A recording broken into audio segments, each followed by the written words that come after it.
नमस्कार, प्रखर राजपूत को देख रहे हैं आप। आज तारीख 6 जनवरी साल 2026 और इजराइल, फिलिस्तीन, लेबनान, पाकिस्तान, भारत, अमेरिका समेत पूरी दुनिया की खबरों के साथ एक बार फिर से आपके सामने हाजिर हुआ हूं। दोस्तों, इस वीडियो में आपको बताएंगे कि अमेरिका के उपराष्ट्रपति के ऊपर जानलेवा हमला हुआ है, यानी जो बीज जिन्होंने वेनेजुएला में बोने की कोशिश की, आज उसकी फसल ये खुद काट रहे हैं। साथ ही इस वीडियो में आपको ये भी बताएंगे इस समय ईरान के अंदर इजराइल वही फार्मूला अपनाने वाला है जो फार्मूला वेनेजुएला के अंदर अमेरिका ने अपनाया था, और साथ ही इसको लेकर तैयारियां दोनों तरफ से शुरू हो गई हैं, इजराइल की तरफ से भी और ईरान की तरफ से भी।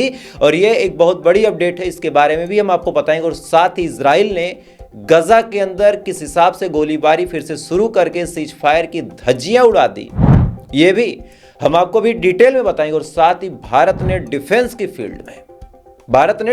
फील्ड में ऐसा परचम लहराया है, किस परचम को जब आप सुनेंगे तो अजय हिंदुस्तानी आपका सीना गर्व से चौड़ा हो जाएगा। और साथ ही बांग्लादेश से भी एक बहुत बड़ी अपडेट आई है। इस अपडेट में बांग्लादेश में हिंदुओं के ऊपर कितना अत्याचार हो रहा, और साथ ही हमारे देश की सरकार कितनी खामोश है, इसके बारे में भी हम आपको बताएंगे। यानी यकीन मानिए, आज की जो खबर है बहुत ज़्यादा अहम है, बहुत ज़्यादा इंपॉर्टेंट है। इस वजह से वीडियो को लास्ट तक देखिएगा। चैनल पर नए हैं तो वीडियो को लाइक करके, चैनल सब्सक्राइब करके अपना प्यार जरूर दे दीजिएगा। और साथ ही इजराइल और फिलिस्तीन की जंग में आप किसके साथ खड़े हैं, इजराइल के साथ या फिर फिलिस्तीन के साथ, एक बार कमेंट करके जरूर बताइएगा। तब तक दोस्तों एक एक करके मैं आपको खबरें बताता हूं। और सबसे पहली, सबसे बड़ी, सबसे अहम, जिसमें पूरी दुनिया के हेडलाइन है, वो यही है कि अमेरिका के उपराष्ट्रपति जेडी वेंस के घर पे हमला हुआ है। दरअसल पूरा हमला हम आपको डिटेल में समझा रहे हैं। जो जेडी वेंस है, ये वाशिंगटन डीसी में जहां लगती ओहियो, इसी ओहियो में अपनी पत्नी उषा के साथ रहते थे। उषा भारत की है, इस वजह से इनका नाम उषा है। अब दोनों वहां पे रहा करते थे, सारी चीजें बिल्कुल ठीक चल रही थी। इसी दौरान जब मादुरो के ऊपर हमला करके डोनाल्ड ट्रंप ने मादुरो को पकड़ लिया, तब इन्होंने आज बयान दिया। बयान देने के बाद इन्होंने कहा कि भाई साहब, ऐसा है, डोनाल्ड ट्रंप ने जो किया बड़ा सही किया, अमेरिका के लिए ये कदम बिल्कुल सही है, बिल्कुल फायदेमंद है, और ऐसे कदम को अमेरिका को उठाते रहना चाहिए। और जैसी ये बात इन्होंने बोली, बोलने के बाद ये अपने ऑफिस से निकले ही थे कि इनके घर पे एक हमलावर घुसता है। घुसने के बाद कांच पे पत्थर फेंकता है, तोड़फोड़ शुरू करता है। इनकी किस्मत अच्छी थी कि ये अपने घर पे मौजूद नहीं थे। इसके बाद चूंकि ये उपराष्ट्रपति थे तो इनके घर पे सिक्योरिटी थी, फौरन सिक्योरिटी के लोग आते हैं, उस आदमी को पकड़ते हैं, पकड़ने के बाद उसको अपने साथ लेके जाते हैं। लेकिन अभी तक कुछ भी क्लियर नहीं है कि हमला क्यों हुआ, क्या इरादा था। लेकिन एक्सपर्ट की माने तो इस पूरे हमले को वो वेनेजुएला वाले मामले से देख रहे हैं। चूंकि डोनाल्ड ट्रंप ने जो बीज बोया कि आपके पास अगर ताकत है तो आप किसी के घर में घुस के उसको उठा सकते हैं, तो इस सिरफिरे इंसान को भी लगा हो कि भाई मेरे पास भी ताकत है, मेरे हाथों में पत्थर है, तो एक काम करता हूं, उपराष्ट्रपति के घर जाता हूं और जाने के बाद इनको बता देता हूं कि ताकत और संतुलन का खेल कैसा होता है। बहरहाल, अब इस मामले में पूछताछ हो रही है, जैसी रिपोर्ट आएगी मैं आपको आगे बताऊंगा। लेकिन इससे भी बड़ी अपडेट ये निकल के सामने आ रही कि अमेरिका अब अलग अलग देशों पे कब्जा करने की फिराक में लगा हुआ है। पहले वेनेजुएला पे कब्जा किया, उसके बाद अब एक छोटा सा देश है जिसका नाम है क्यूबा, उस पर भी कब्जा करने की, उस पर हमला करने की पूरी तैयारी अमेरिका कर चुका है। और इसको लेके अब बड़ा बयान ये निकल के सामने आया है कि क्यूबा ने अपनी तैयारी पूरी तरीके से मुकम्मल करनी शुरू कर दी है, और साथ ही क्यूबा ने अपने डिफेंस सिस्टम को एक्टिव कर दिया।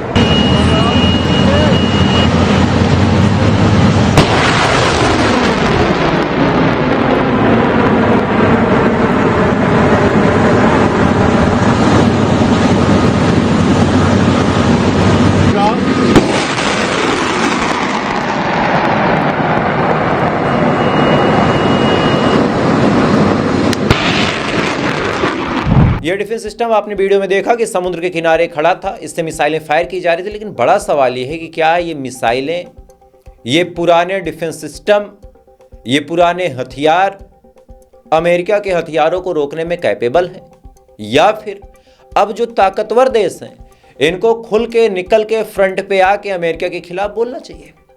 और बोलने से भी क्या होगा, इनको कायदे से अमेरिका के खिलाफ अपनी आर्मी को इकट्ठा करना चाहिए। क्योंकि अगर एक कोई शैतान हावी हो तो बाकी जो अच्छे लोग हैं उनको मिलकर कुछ करना चाहिए। ऐसा थोड़ी ना होगा कि कुछ हुआ और हम ये कह दें कि गलत हुआ और हमारी जिम्मेदारी खत्म हो गई। अगर आपके पास ऊपर वाले ने ताकत दी है तो फिर आपको ये हुक्म भी दिया है कि कमजोरों की हिफाजत करो, लेकिन आप सब अपने फायदे में लगे हुए। जैसे आप चाइना को देखिए, चाइना को मौका मिल गया, अब वो ताइवान पे कब्जा करने की कोशिश करेगा। रशिया को देखिए, रशिया को भी मौका मिल गया कि अब वो यूक्रेन के राष्ट्रपति को ही उठा लेगा। तो हर जगह बस मौके की तलाश जारी है दोस्तों। खैर, इधर ये तमाम चीजें चली रही हैं, इधर एक बहुत बड़ी अपडेट निकल के सामने आ रही है ईरान के हवाले से। दरअसल ईरान के अंदर जो लगातार प्रोटेस्ट हो रहे थे, अब ये आउट ऑफ कंट्रोल है। और आपको मैंने 2-3 दिन पहले ही समझाया था कि खामनेई साहब गलती कर रहे हैं। मैंने कहा भी था कि खामनेई साहब को मीडिया के सामने आके बातचीत करनी चाहिए, मीडिया के सामने आके अपनी आवाम को समझाना चाहिए कि ये अमेरिका की साजिश है, ये इजराइल की साजिश है। लेकिन आयतुल्लाह खामनेई 2-3 दिनों तक सोते रहे। बात कड़वी है, आपको बुरा लग रहा होगा, लेकिन ये बात सच है। 2-3 दिनों तक ये सोते रहे और इस सोते रहने का रिजल्ट ये निकल के सामने आया कि ईरान की जो आवाम थी वो पूरी तरीके से भड़क के आउट ऑफ कंट्रोल हो गई। और इसको भड़काया किसने? मोसाद ने। इसको भड़काया किसने? अमेरिका ने।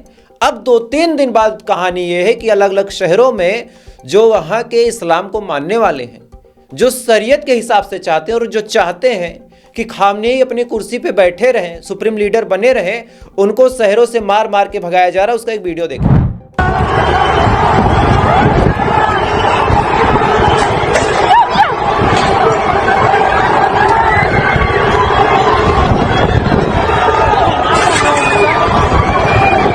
इस वीडियो में आप साफ तौर पे देख सकते हैं कि किस हिसाब से एक भीड़ भाग रही है और एक भीड़ उसके पीछे पड़ी है। और इसी बीच अब आपको मजेदार बात बताता हूं। मजेदार बात यह है कि आज इजराइल ने सिक्योरिटी कैबिनेट मीटिंग की और वहां पे रीजनल टेंशंस के बारे में बातचीत की, यानी गाजा के बारे में क्या करना है, लेबनान के बारे में क्या करना है, ये इस मीटिंग का मुद्दा था। लेकिन जब नेतन्याहू मुद्दे के लेके बातचीत करना शुरू करता, इसी दौरान आसपास के जो सिक्योरिटी कैबिनेट मिनिस्टर्स थे उन्होंने कहा कि सबसे पहले आपको ईरान के बारे में सोचना चाहिए। इसी के बाद अब रिपोर्ट निकल के सामने आई कि जिस हिसाब से वेनेजुएला के अंदर डोनाल्ड ट्रंप ने गुंडागर्दी करते हुए, हथियारों का जखीरा दिखाते हुए हमला करके रात के अंधेरे में निकोलस मादुरो को पकड़ा है, सेम पैटर्न पे इजराइल भी कोशिश कर सकता है कि हम एक बार ईरान के अंदर ऐसे ही घुसें और घुसने के बाद ईरान के अंदर सुप्रीम लीडर को पकड़ लें। अब इसके बारे में आपको थोड़ा सा समझा देता हूं। अगर इजराइल ऐसा करने में कामयाब हुआ, यह विन विन सिचुएशन है। इजराइल कोशिश करता और हार जाता है तो उस हाल में भी इजराइल के बारे में लोग डरेंगे कि यार ये तो राष्ट्रपति को उठा लेता है या फिर कोशिश कर रहा है। अगर जीत जाता है यानी उठा लेता है, तो ऐसे हाल में तो जो इजराइल के खिलाफ कभी भी आवाज उठाने की सोच रहे थे वो कम से कम 500 सालों तक नहीं सोचेंगे।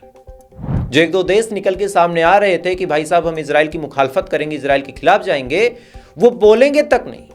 और इसका रिजल्ट ये होगा कि फिर ग्रेटर इजराइल का जो सपना इजराइल का है वो पूरी तरीके से मुकम्मल होगा। इसको कोई रोक नहीं सकता, इस बात को आप याद रखिएगा। बहरहाल ये 80 साल का जो बूढ़ा है ना, जिसकी दाढ़ी पक चुकी है, चेहरे पे सिकन है, झुर्रियां हैं, ये हल्का नहीं है, ये बहुत भारी है। ये रुला के रख देगा इनको। मिसाइलों में चूरा नहीं भरा है, मिसाइलों में बारूद है। और 12 दिन की जंग में इजराइल ने क्या कुछ किया और उसका रिजल्ट उसको क्या मिला, ये इजराइल जानता है। बहरहाल इधर जब ये पूरी तैयारी चल रही है, इसी बीच डोनाल्ड ट्रंप का बहुत बड़ा बयान निकल के सामने आया। और इस बयान में डोनाल्ड ट्रंप ने कहा कि जो प्रोटेस्टर्स हैं, अगर उनके ऊपर खामनेई की सरकार ने हमला किया, अगर उनके ऊपर कोई भी हमला किया, तो ऐसे हाल में हम ईरान के अंदर कदम रखेंगे, यानी ईरान पे भी हमला करने की धमकी डोनाल्ड ट्रंप ने दे दी। उसका वीडियो देखें। There's been protesters killed in Iran. You said we were locked and loaded, ready to go. What is the line there for when the U.S. is going to get involved in those protests? We'll take a look. We're watching it very closely. If they start killing people like they have in the past, I think they're going to get hit very hard by the United States. Can I just add something? इस video में आप साफ तौर पे देख सकते हैं कि किस हिसाब से डोनाल्ड ट्रंप ने साफ तौर पे मीडिया से बातचीत करते हुए कहा कि अगर गलती से भी ईरान ने हमलावरों को मारा, साफ बात यह है कि वो हमलावर इन्हीं के लोग हैं, इसी वजह से इनको दर्द है, इसी वजह से इनको तकलीफ है, और कोई वजह नहीं है, यही वजह है। बहरहाल ये धमकी देते हुए ट्रंप ने साफ तौर पे कहा, एक तो देखिए इसके ऊपर जीत का नशा सवार है। इसको लग रहा है ट्रंप को कि भाई साहब अगर मैं मादुरो को पकड़ लाया तो कुछ भी कर सकता हूं। मतलब इसको ये नशा सवार हो गया कि मुझसे ज्यादा ताकतवर अब इस देश में कोई है नहीं, इस दुनिया में कोई है नहीं। और जहां तक देखा जाए तो कुछ हद तक ये बात सही है, क्योंकि जो असल में ताकतवर है दोस्तों वो खामोश खड़े हैं। तो उस खामोशी का रिजल्ट ये है कि अब ट्रंप को हो चुका है घमंड, और ट्रंप भाई साहब अनाप शनाप बक रहे हैं। लेकिन इसी बीच ईरान ने भी पलट के जवाब दिया, और ये जवाब मुंह से नहीं दिया, ये जवाब मिसाइलों से दिया।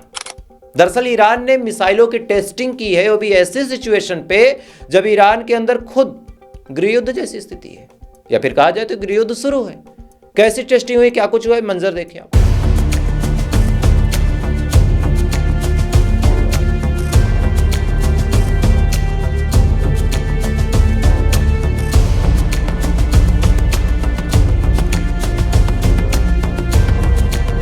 यह वीडियो साफ तौर पे बता रहा है कि ईरान हर हमले के लिए तैयार है, लेकिन अंदर जो छुपे हैं उनका क्या। ईरान का एक शहर है जिसका नाम है अमोल, और इस शहर में अचानक से चीजें बहुत अजीबोगरीब तरीके से बदली हैं। अचानक से इस शहर में ब्लास्ट देखने को मिले, और ब्लास्ट कैसे आप स्क्रीन पे देख लें पहले।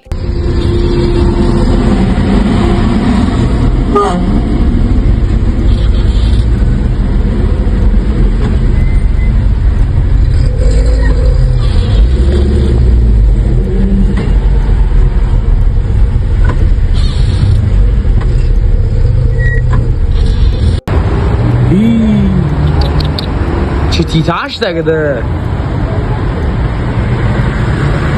Her defa yine bunu bir çene getirir.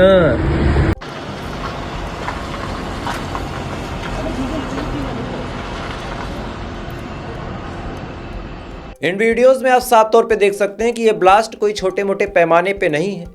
Iran के एक नागरिक ने इसका वीडियो बनाया, वीडियो बनाने के बाद शेयर किया, शेयर करने के बाद ये वीडियो वायरल होते होते भारत तक पहुंचा है। उसके बाद मैं आपको दिखा रहा हूं। लेकिन मेन बात ये है कि आखिर ये ब्लास्ट हुआ कैसे। भाई ब्लास्ट हुआ तो कोई वजह होगी। बहरहाल वहां की मीडिया आउटलेट की माने तो ये गैस एक्सप्लोजन था, चूंकि ईरान के पास गैस और तेल का भंडार है। लेकिन जिस समय ये ब्लास्ट हो रहा है उस समय पे अब ताजुब होता है। ताजुब इस बात का कि कहीं ऐसा तो नहीं कि मोसाद के लोगों ने कुछ बड़ा कांड किया हो और इसके बारे में किसी को ज्यादा जानकारी ना हो। तवज्जो देंगे और ध्यान देंगे तो आपको समझ में आएगा कि मोसाद वाले कुछ भी कर सकते हैं, कुछ भी। खैर, इधर ये तमाम चीजें दोस्तों चल ही रही हैं। इधर भारत की भी आपको 2 उपलब्धियां गिना देता हूं। रोज तो सरकार का फेल्यूर ही बताता हूं, लेकिन आज उपलब्धि 1-2 बता देता हूं। DRDO जो हमारे देश के डिफेंस का एक मेन पिलर है, जिसपे हमारे देश का डिफेंस टिका हुआ है, इस DRDO ने अब वो किया है जिसको सुनने के बाद पाकिस्तानियों की और बांग्लादेशियों की सुलगनी है। वीडियो थोड़ा सा शेयर कर दीजिएगा, वीडियो पहुंच जाएगा, वो सुन लेंगे, सुलग जाएगी। अच्छा, जो दिमागदार होंगे उनकी नहीं सुलझेगी, वो सोचेंगे कि यार भारत तरक्की कर रहा, हम भी करें। लेकिन जो जलनखोर हैं, जिनके हिसाब से 4-5 जंग वो भारत से जीत चुके हैं, जिनके हिसाब से वो गजवा हिंद कर लेंगे, उनकी सोच के हिसाब से ये खबर उनको जलाने वाली। चूंकि भारत के DRDO ने 1,30,000 करोड़ या फिर 1.3 लाख करोड़ की रकम का सौदा पूरी दुनिया से किया। यानी साल 2025 के अंदर 1,30,000 करोड़ का हथियार भारत ने पूरी दुनिया को बेचा है। इसमें से पाकिस्तान का जो अब्बा है ब्रह्मोस वो है, साथ ही K2 मिसाइल है, KM सेकंड मिसाइल है, और नाना प्रकार की मिसाइलें हैं जिनको बेच के 1,30,000 करोड़ का बिजनेस भारत ने किया। हम खरीदते हैं, लेकिन जान के बड़ा फक्र होगा आपको कि भारत बेचता भी हथियारों को, और हथियार पूरी दुनिया के लोग खरीद रहे हैं। तो इसका मतलब बड़ा साफ है कि अब हमारे हथियार बेहतर हैं। बहरहाल इस बीच हमने डिफेंस में भी गजब का इजाफा किया है, और यूरोपियन कंपनी से हमने 36 मीटियोर मिसाइल खरीदी हैं, और ये 36 मीटियोर मिसाइलें राफेल में लगेंगी, और इनकी कैपेबिलिटी इतनी है कि अगर एक मिसाइल चला दी जाए भाई साहब तो 1-2 जिला साफ हो जाएगा। तो ये 36 जो हैं, आप समझ जाइए किस देश पे टारगेट होगा तो उसको कितना नुकसान होगा। यूरोप की ये कंपनी जिससे हमारी डील हुई, 36 मीटियोर मिसाइलें 26 के लास्ट तक हमको मिल जाएंगी। और अगर ऐसा सच में हो जाता है तो हमारी डिफेंस की जो ताकत है टॉप नॉच, क्योंकि पहली बात तो ये राफेल में लगेगा और राफेल में लगने के बाद जब ये फायर होगा तो क्या होगा बताने की जरूरत नहीं, इसको आप डिटेल में जान सकते हैं। खैर, इधर ये तमाम चीजें दोस्तों चल ही रही हैं, इधर इजराइल लगातार आज फिर गाजा के अंदर हमला करता है, आज फिर। और इस हमले में इजराइल ने जो वजह बताई वो बड़ी चौंकाने वाली है। इजराइल ने कहा कि सीजफायर की शर्त थी कि कोई सीजफायर नहीं तोड़ेगा। ध्यान दीजिएगा, सीजफायर की शर्त थी कि कोई सीजफायर नहीं तोड़ेगा और हमने नोटिस किया कि हमास तैयारी कर रहा सीजफायर तोड़ने की, इस वजह से हमने पहले ही हमला कर दिया। अब यह हमला कहां हुआ बताने की जरूरत नहीं है, मेन गाजा में। और इस हमले में कितनी कैजुअल्टी हुई है अभी तक क्लियर नहीं है, लेकिन अगले वीडियो में आपको इसके बारे में डिटेल में बताऊंगा। और साथ ही अलग अलग जगहों पे इनकी जो ऑक्यूपाइड फोर्सेज हैं वो कब्जा करने के लिए अंदर घुसती चली जा रही है। ये सीजफायर का वायलेशन नहीं है। कोई अपने घर में बैठ के हथियार बना रहा हो तो वो वायलेशन है, और ये शहर पे शहर कब्जा करते जा रहे हैं, वो वायलेशन नहीं है। क्या कहा जाए, जब कोई बोलने वाला नहीं है दोस्तों, और ऐसे लोग सिर्फ जूतों की भाषा ही समझते हैं, इनसे बात करके फायदा ही क्या।